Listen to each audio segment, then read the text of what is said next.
খাইছে এই তোর কথা কষ্ট কে আমার টিফিন কি জিনিয়া খাই গেছে আজি আর তুই আমার টিফিন খাইছিস না কে আমার খাওয়ান বাইতে পারে না আমি তোর খাওয়ান কেমন কে আমার বাড়িতে তো টিফিন বেড়াইছে সাব্বির তুই খাইছিস না না আমি খাই নাই আমার বাড়িতে খানো আনে তে টিফিন খাইছে কেডা যে টিফিন আনে না সেই তো খাইছে হামজালা তুই খাইছিস না এই মাথার সাথে একমাত্র তো তুই এতিম তোর বাড়ি থেকে খাবার আসে না আমি তো খাইছি না না তুই খাইছস কি হয়েছে শোয়েব?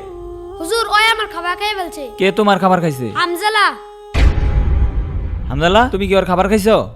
না হুজুর আমি তো খাইছি না ওই মিথ্যা কথা বলতাছি হয়তো বলতেছে তোমার খাবার খায় নাই, তুমি শুধু শুধু তার সন্দেহ করতেছো কেন? হুজুর এই মাথায় ওই শুধু এতিম ওর বাড়ি থেকে খাবার আসে না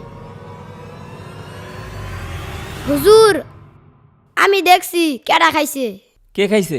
শোয়েব যখন পানি আনতে গিয়েছিল তখন বিড়ালে খেয়ে ফেলেছে দেখছো তোমার খাবার বিড়াল খাইছে আর তুমি শুধু শুধু হামদালার দুষ্টাছো। কাউকে মিথ্যা অপবাদ দিবা না, বুঝছো? সন্দেহ করে ঠিক না।